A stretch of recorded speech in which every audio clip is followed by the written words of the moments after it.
Al tercer día de haberlo sepultado, el diablo fue para llevarse su cuerpo. Dejó el ataúd vacío, y cuando el padre despertó lloraba, pues él estaba cuidando la tumba, pero se había quedado dormido y no pudo impedir que pasara esto. Hola comunidad, mi nombre es Andrés Joaquín. Ya les he compartido otras historias. En esta ocasión quiero contarles algo que me pasó cuando yo tenía 15 años. Mi papá tenía una prima hermana que tenía varios hijos, pero el mayor de ellos era un poco travieso. A él le gustaba andar con muchas mujeres. Él prácticamente las utilizaba. Se podría decir que jugaba con ellas, luego las dejaba.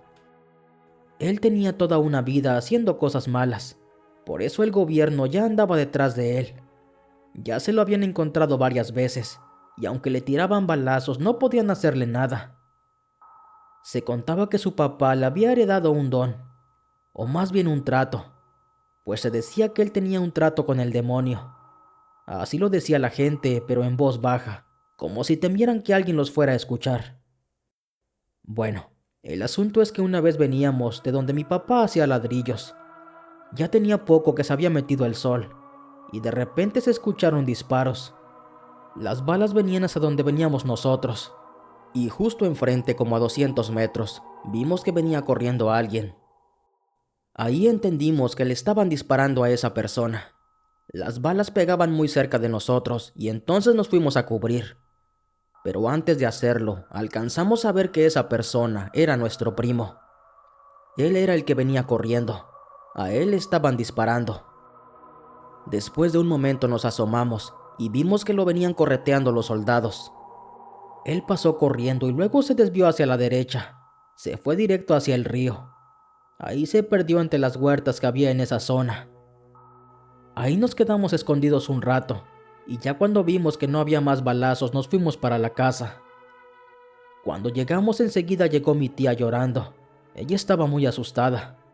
Ella presentía que era el primo, pero creía que él iba herido. En eso mi papá fue para consolarla, pues él venía con nosotros. Cálmate, cálmate, mira, escúchame. Escúchame. Sí era él. Era él, pero no iba herido. A él no le pegaron. Todavía no le toca, no te preocupes, él va a estar bien. Le dijo mi padre con total tranquilidad. Yo no sé por qué mi papá le dijo eso. No entendía cómo él sabía más o menos la fecha en que le llegaría la hora a mi primo. Pues sus palabras, esas palabras que él le dijo, no eran meramente casualidad. Bueno, pues esto simplemente quedó ahí. A las pocas horas apareció mi primo y estaba ileso. Los soldados no pudieron atraparlo y no pudieron hacerle nada. Y uno pensaría que él se iba a calmar, pero al contrario, mi primo siguió haciendo de las suyas. Y en otra ocasión el primo se metió con la esposa del hermano de mi cuñado.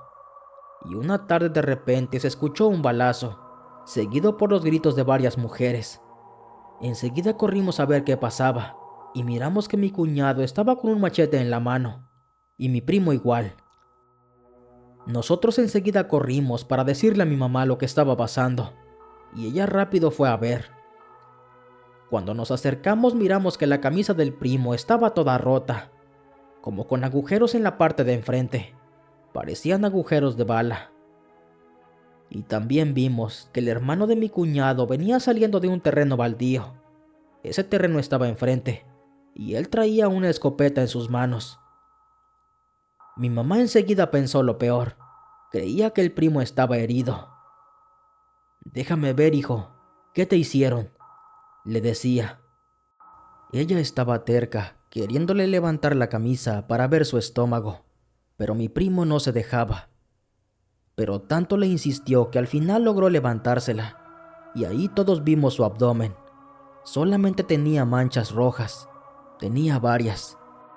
Eran marcas como de golpes, como si algo lo hubiera impactado con gran fuerza. Y ahí me quedé muy asombrado y a la vez asustado. «No pasa nada, tía, no tengo nada», le respondió el primo, pero aún así ella se lo llevó para la casa. Cuando él se fue, el hermano de mi cuñado salió bien asustado y decía: «Ahora sí creo lo que dicen de él. Todo lo que se dice es real, porque yo le di de lleno, pero no lo tumbó el balazo, dijo, con su cara toda pálida y confundida. Mi cuñado le decía que tal vez no traía balas, pero él aseguraba que sí traía, y que eran de las buenas, como para cargarse a un venado. Bueno, pues pasó el tiempo, y un día nos llegó de repente una noticia, una que nos dejó a todos con la boca abierta. Eran como las 6 de la tarde, y nos fueron a avisar que al primo lo habían desvivido. Llevaron el cuerpo a su casa, y mi mamá nos dijo a mi hermano y a mí que fuéramos a la casa de mi tía a ver en qué la podíamos ayudar. Esa noche velaron el cuerpo. Como ya sabíamos que algo podía pasar, estábamos al pendiente. Y como a la medianoche, comenzamos a escuchar un caballo que pasaba frente a la casa, pero no se miraba nada. La calle tenía pavimento, y ahí se escuchaba claramente los cascos de ese caballo. El sonido iba y venía de un lugar a otro, como si el caballo pasara enfrente. Algunas personas salieron a revisar, pero afuera no había nada. A mi hermano y a mí nos dio miedo, así que mejor nos fuimos para la casa. Y sobre todo nos daba miedo por lo que decía mi papá, pues lo escuchamos decir que tal vez se iban a llevar el cuerpo en esa noche que era su velorio, y que si no podían sacar su cuerpo, lo iban a hacer en los primeros 3 días de haberlo sepultado. Eso nos dio miedo, pues mi papá se refería a que el demonio se lo iba a llevar, sobre todo por todo lo que decían de él, de que él tenía un pacto. Después de que nos fuimos de su velorio, le contamos a mis hermanos lo que pasó, porque mi mamá se encontraba acompañando a mi tía, así que ahí nos quedamos solos en la casa. Al otro día lo sepultaron, pero nosotros ya traíamos esa idea en la cabeza. Queríamos saber qué iba a pasar con su cuerpo, porque como dijo mi papá, que si él de verdad tenía un pacto, el diablo se iba a llevar su cuerpo en los primeros 3 días. En ese tiempo yo trabajaba con mi cuñado, el hermano del que tuvo problemas con él. Y bueno, nos pusimos de acuerdo de que al otro día del entierro íbamos a ir muy temprano al panteón a ver qué mirábamos. Y la primera vez encontramos al papá que venía del panteón. Él se había quedado a dormir ahí. Sospechamos que lo había hecho para cuidar la tumba, para cuidar el cuerpo de su hijo y que nadie se lo llevara. En el panteón no había nada, todo estaba completamente normal. Dimos la vuelta y volvimos a casa. Al segundo día volvimos al panteón, y de nuevo encontramos al padre saliendo de él. Como no había nada que ver, regresamos a casa. Pero al tercer día regresamos a ese panteón.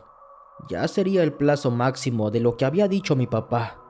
Si era verdad o no, ahí lo íbamos a averiguar. Bueno, nos acercamos a la barda del panteón. Miramos hacia la tumba donde habían sepultado al primo. «Mira, cuñado, ahí se ve algo. Vamos a ver», le dije. Nos acercamos un poco más, y ahí estaba el papá de mi primo. Él estaba bien dormido junto a la tumba, pero la tumba estaba abierta. Alguien había sacado la caja. Estaba a un lado y estaba abierta, y la ropa con la que habían enterrado al difunto estaba tirada a un costado. Mi cuñado despertó al señor. Yo no me quería arrimar cuando miré eso. Cuando el señor despertó y vio lo que había pasado, él se llevó las manos a la cara y enseguida se puso a llorar. Yo me retiré, no quise estar ahí. Me quedé muy lejos de su tumba. Pero mi cuñado, él sí se quedó a acompañarlo. «Busca algo de cemento, ahí en las tumbas que están haciendo. Ayúdame a cerrar esto como estaba», le dijo el papá de mi primo a mi cuñado. La verdad yo no quería tocar nada, pero entre los dos se las arreglaron y volvieron a meter la caja. Dejaron todo como estaba. Luego salieron del panteón, y el papá de mi primo nos decía que no dijéramos nada. Pero una cosa como esta no puede quedarse sin contarse. Yo no sé quién sacó el cuerpo, porque según dicen que el diablo se vale de una persona para sacarlo. No supimos quién fue. El caso es que la tercera noche se llevaron el cuerpo. Esto fue real. Lo que dijo mi padre se había cumplido. Ahí comprobamos que el primo realmente sí tenía un pacto. Por eso su padre iba a cuidar el cuerpo al panteón, pero no pudo impedir que el diablo se lo llevara. Y si a estas alturas se están preguntando cómo fue que pasó a mejor vida mi primo, pues esto fue obra de los militares. En ese tiempo había un grupo que se le llamaba la motorizada. Ellos andaban correteando a mi primo. Creemos que se quedaron sin balas, y aparte, pues esas no le hacían nada a él. Y entonces uno de ellos alcanzó a mi primo, y lo que usó para que él pasara a mejor vida fue un cuchillo. De esa forma se le acabó el corrido a mi primo. Me crean o no, esto fue real. Yo lo vi con mis propios ojos. Muchas gracias por escucharme. Buenas noches.